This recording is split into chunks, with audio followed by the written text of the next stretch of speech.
네, 오늘은 아주 재미있는 걸 가르쳐 드리려고 해요. 백분율표라고 하는 건데요. 회사를 한눈에 싹 볼 수 있는 아주 중요한 툴입니다. 지금까지 여러분들께서 재무회계를 공부하시면서 회사에서 발표하는 이익지표나 매출 이런 것들 대부분 지표들이 그다지 의미 없다라는 것만 인지하셨어도 절반 정도는 성공적인 공부를 했다고 생각이 듭니다. 특히 위험에 빠진 회사가 있다면 그 회사 관계자 입장에서 회사의 치부를 그대로 공개하는 것이 그게 더 오히려 이상한 일 아니겠습니까? 위기에 빠지면 빠질수록 합법적 혹은 편법적 기장 방법을 찾으려 합니다. 그러니까 드러나 있는 회계장부만으로 회사를 모두 판단하는 것은 정말 어리석은 일이에요. 절대평가 방식에도 문제가 많다는 것을 이제 아실 겁니다. 단지 부채 비율이 높다는 이유로 무조건 나쁜 회사다 라고 한다면 부채 비율이 기본적으로 높아야만 하는 항공주, 조선주, 해운주 이런 회사들은 무조건 나쁜 회사가 돼야만 하는 건데 그러면 안 되죠. 그래서 비율 분석은 동종, 업종, 평균에 대한 비교치가 그래서 중요한 거죠.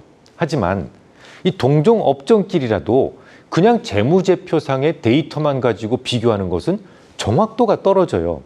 그러니까 리스는 어떤 방식으로 했는지, 어떤 채권을 발행을 했는지, 혹은 어떤 우선주가 실질적으로 채권의 성격을 가졌는지 이런 것들은 공정한 비교를 위해서 반드시 찾아서 미리 조정해야 둬야 됐던 것들이 너무 많아요. 우리가 배웠던 것들. 리스만 잘 이용해도 부채가 작은 회사로 위장이 가능하다라는 거 지지난 시간에 배우셨죠? 할인채를 잘 발행해도 이자 비용이 작게 보이게 만들 수 있다라는 것도 배우셨어요. 우선주가 발행되어 있다면 그것은 자본 계정에서 떼어서 부채로 수정해야 된다라는 것도 여러분 배우셨습니다. 이처럼 문제를 야기시킬 수 있는 요인들을 모두 조정해 주지 않는다면 비교 분석이 무슨 의미가 있겠습니까? 그런데도 불구하고 우리네 투자자들은 아무런 조정이 되지 않은 PER, PSR 이런 일반적인 지표들만 보고 투자하시는 경우가 상당히 많습니다.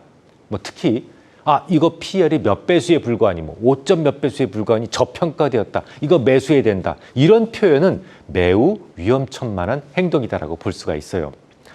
불손한 의도를 가지고 위법을 저지를 수 있는 곳은 몇 군데 되지 않아요. 소위 우범지대라고 할 수 있는 몇 곳만 잘 찍어서 관찰하면 조금 더 기업의 본질 가치에 가까운 수치를 뽑아낼 수 있어요. 그런데 그마저도 관심을 가지고 보시는 투자자들이 많지 않습니다. 물론 어떤 종목을 고를 때 재무제표를 샅샅이 뒤지면서 밤을 새워보는 것도 좋습니다. 하지만 그것도 한두 번이죠. 세상이 이렇게 빨리 변하는데 그 많은 종목들의 재무제표를 굳이 시간을 들여서 모두 체크할 필요가 있겠습니까? 여러분 병원 가서 모두 체크하는 거 아니잖아요. MRI 찍어서 일단 아픈 부위가 어딘지 먼저 체크한 이후에 요 부분이 문제구나. 집중 치료가 가능한 거잖아요. 마찬가지입니다. 회사도 재무제표 전체를 다 훑어보는 건 이건 너무 비효율적이에요. 그 이전에 전체적으로 어디에서 문제가 있는지를 먼저 스캔할 수 있는 방법을 오늘 알려드릴 거예요. 재밌으시죠? 백분율표를 만들면 무척 빠른 속도로 그 회사에 어떤 문제가 있는지는 물론이고 심지어 CEO가 부정한 의도를 가지고 있나? 라는 것까지 개괄적으로 알아볼 수가 있다고요.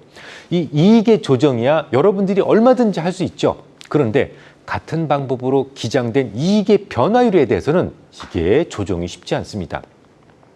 회사를 창업할 때부터 뭔가 좀 한탕 하려고 회사를 차리는 사람은 없어요. 그런 의도를 가지고 창업하는 사람은 거의 없습니다. 보통은 원대한 꿈을 가지고 난 어떻게 해야 되겠다라는 생각을 가지고 시작을 합니다. 그런데 중간에 세상이 생각처럼 안 풀리는 거죠. 회사에 위기가 오게 되면 불순한 생각을 어느 순간에 할 수밖에 없는 겁니다. 그럼 시작해 볼까요? 너무 오래전부터 비교를 해도 안 돼요. 최근 상황과는 좀 동떨어진 결과를 가질 수 있기 때문에 가급적이면 저는 최근 4년간만 백분율표를 만들어 보라 라고 권고드립니다. 백분율표는 손익계산서와 재무상태표를 주로 보는데요. 손익계산서를 백분율표로 만들게 되면 경기의 상황에 따라 매출이 줄거나 늘어날 수 있죠. 그때도 매출액 대비 이익이 정당하게 늘은 건지 이게 살짝 조작된 건지 여부를 볼 수 있어요. 또한 재무상태표로 작성된 백분율표에서는 자산의 증감에 따른 각종 자본과 부채 항목의 변화율도 일목요연하게 파악할 수 있습니다. 백분율표에는요, 두 가지가 있어요. 수직적 백분율표 그리고 수평적 백분율표가 있는데, 수평적 백분율표는 4년 전의 매출을 1로 보고 그 다음에 매출과 최근의 매출까지 백분율로 나타내 주는 것입니다. 하지만 경기 사이클에 대한 보정이 사실 쉽지 않아요. 경기가 좋을 때도 있고 나쁠 때도 있잖아요. 그래서 그닥 효용성이 없습니다. 자, 오늘부터 제가 말씀드리는 백분율표는 오로지 수직적 백분율표를 말씀드린다라는 것을 먼저 염두에 두시기 바랍니다.